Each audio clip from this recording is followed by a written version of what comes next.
Hello, fellow learners. Welcome to Maths Bridge. Thanks for joining for continuing our learning in ML, machine learning.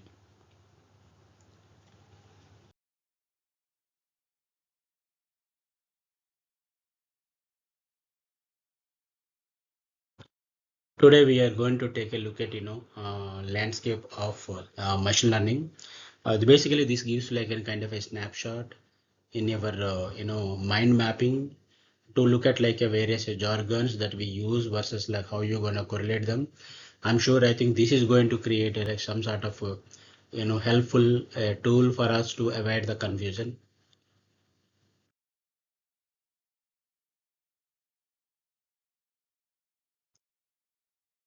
Folks, please do visit us at our YouTube channel Maths Bridge.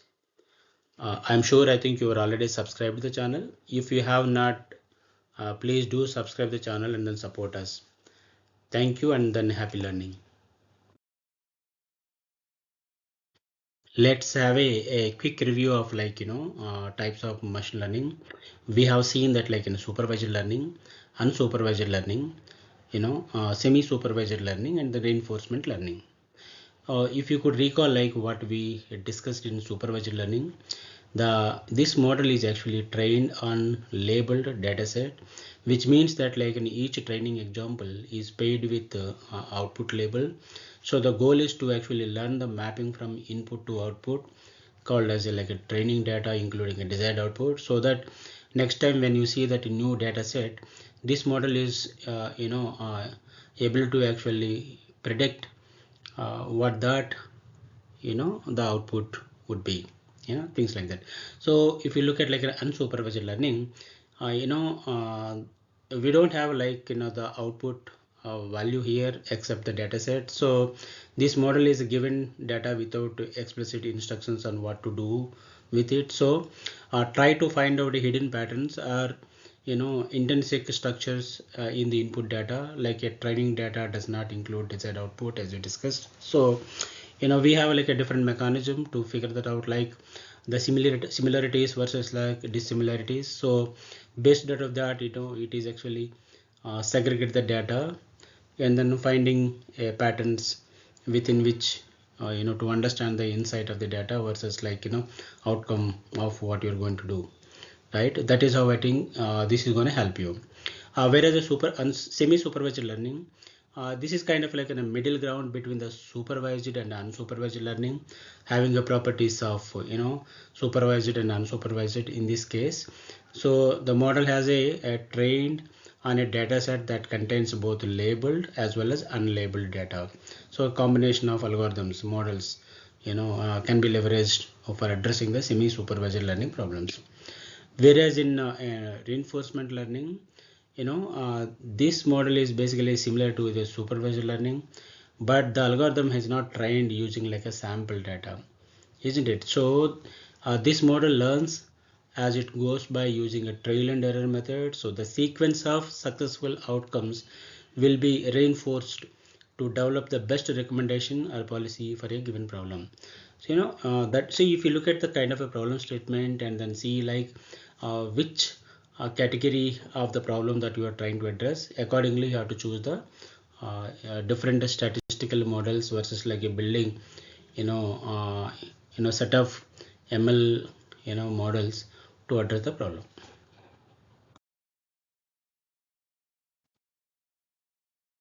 In a nutshell, if you're trying to recap, in supervised learning, what we have seen is that we have a label data and then direct feedback from output to input and predicted output versus like in a failure, right? That is how I think we could see in supervised learning. If you look at unsupervised learning, there is no label data, there is no feedback, trying to actually group them based on the similarities versus like a differences, in which we are actually trying to find out hidden patterns within the data sets.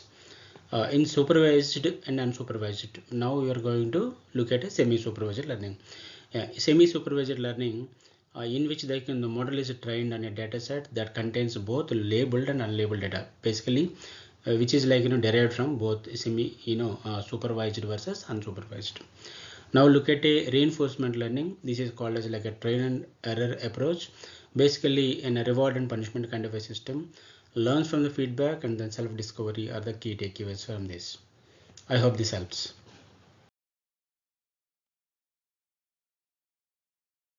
This diagram illustrates a same concept of what we have seen previously, in different, aspect.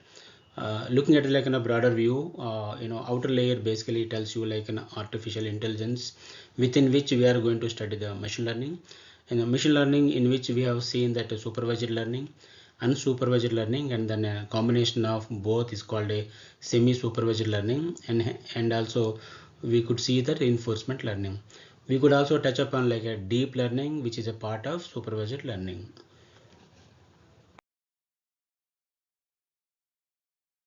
Holistic view of like the two different diagramic representation to explain the same concept.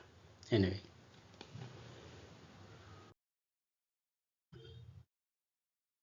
this diagram illustrate one level below. Basically tells you like a classification within each headline, like a supervised learning. For instance, if we can see supervised learning, which is subdivided into classification, regression, time series forecasting. We will take a look at little more in detail like what is meant by classification, regression, and time series forecasting. But the idea here is to tell you like these classification, regression, time series forecasting are part of your supervised learning, in which we have like a different sort of models that we use to solve such type of problems like k nearest neighbors, navy base, decision tree, logistic regression, sentimental analysis, random forest, support vector machine, gradient boosting, neural nets, deep learning, etc. Extreme gradient boosting like XGBoost, ADA boost, ANN, CNN, RNN, all we studied in this layer. So if you look at regression, we have a least squares, linear regression like in simple and multiple linear regression, forecasting, polynomial regression is also known as a non-linear regression, and Manto-Carollo regression. We also have like in a time series forecasting, but we still can further divided these things more in detail later sessions. But currently just to create a snapshot of like all these models is going to actually help you to address the problems under category of supervised learning of type like a classification, regression, time series forecasting. All right, so in supervised learning, if you look at a classification algorithm, and basically algorithms are used to categorize input data into predefined labels or the classes called categorical classification. Something like 0 and 1, true, false, A, B, C. That is how I think we are going to focus more on predicting the labels and values. Okay, in supervised learning we also think about like regression, right? So regression basically tells you like the predicting a continuous value. One is a discrete value, another one is like a continuous value, kind of like a numerical values. So focused on describing data in some non-obvious way. That is a how you will see. In time series forecasting, basically we are also studying about study that data including timestamp, right? Looking at like describe the previous historical data with a timestamp to predict the the future values, something like that, the line of study that we are going to do within supervised learning. Similarly, if you take a look at like unsupervised learning, like we discussed that this is not a label data. We don't have like a input label, so that we can't actually train the model using like labels. So we are actually using like a different concept altogether.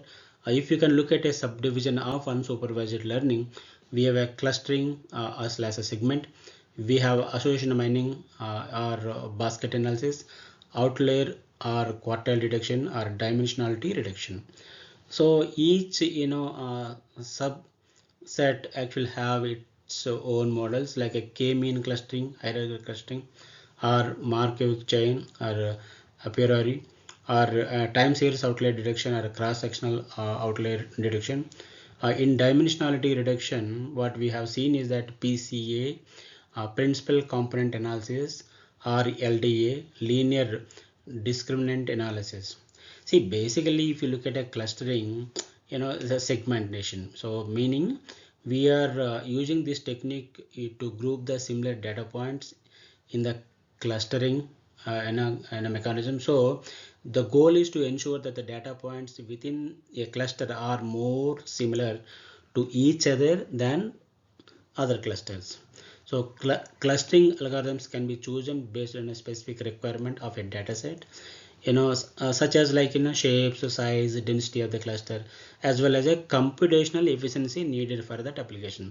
So based on the need of like an application, and then categorically, if you can see whether it is a supervised learning or unsupervised learning, first you can take out like a route, whether I should go to the supervised or unsupervised. Within the unsupervised, again, based on the data set given versus like a nature of the problem that you are going to deal, so you have to choose one of the sub category to pick the right models to solve the contextual problem.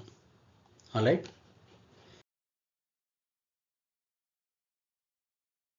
In advanced topics like reinforcement learning, natural language processing, computer vision, deep learning, it gives you like little more boost to actually solve the problems effectively and then efficiently. This diagram holistically illustrate basically like what is like a superset versus like what is a subset. If you look at like an outer circle, which is nothing but your computer science. Computer science is actually adapting like an AI. AI is a part of your computer science. Within AI, we have a machine learning, because machine learning is a subset of your AI, right? AI is actually in turn adapting like in a machine learning. Machine learning is developed a deep learning, isn't it? Like a deep learning is driven to generate a generative AI, right? Generative AI is driven to LLM, right? Large language models, and within which we have like a GPT, right? Chat GPT, for instance, that we are actually seeing. GPT meaning generative pre-trained transformer.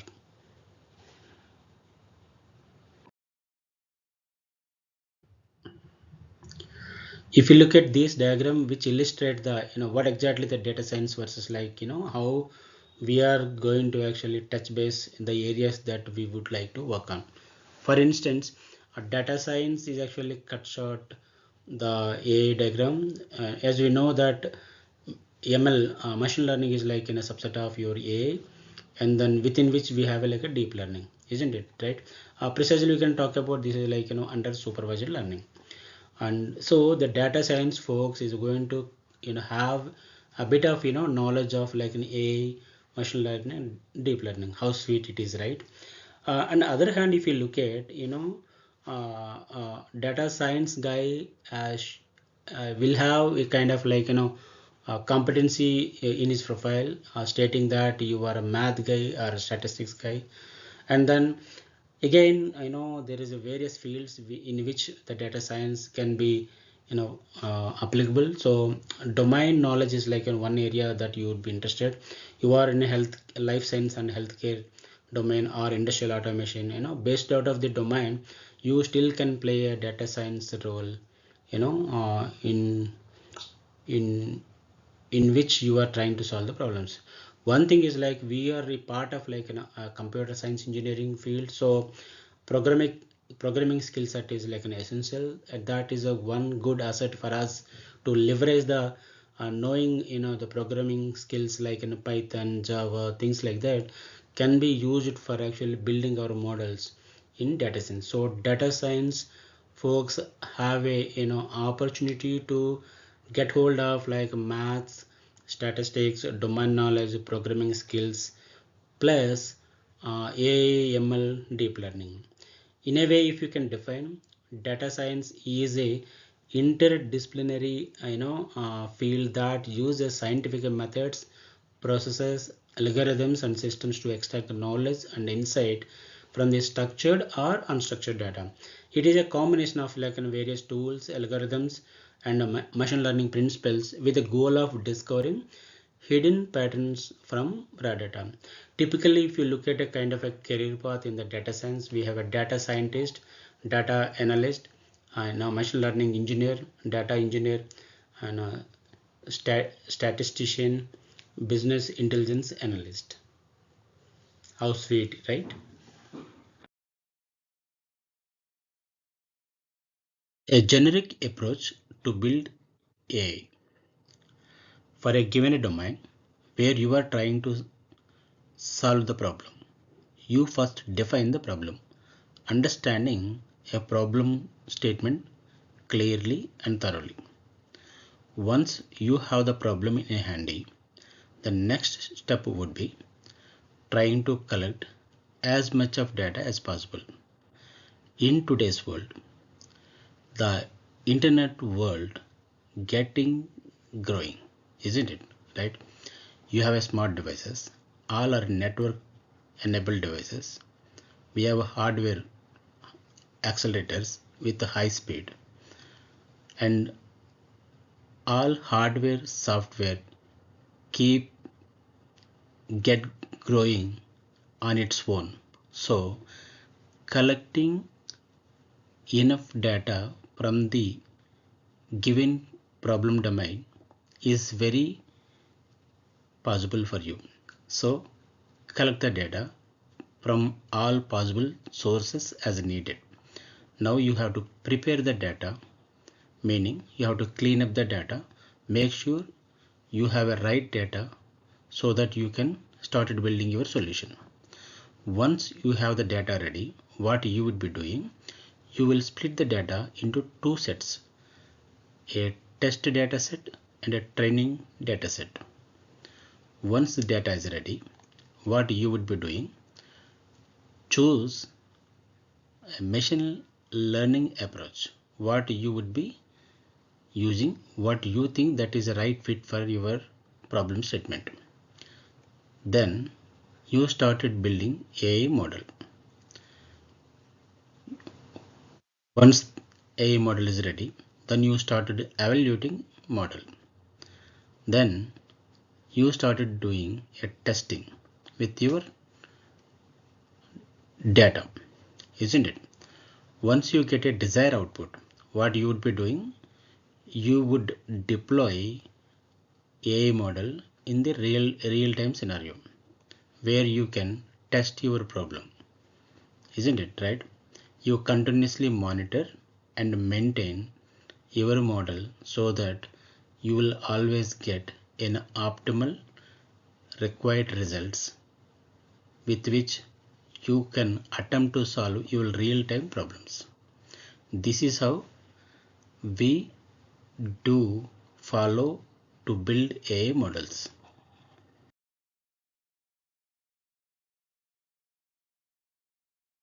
Thanks for watching. Please like, share, subscribe, click on bell icon and leave the comments. Happy learning. Thank you. Stay tuned to upcoming sessions.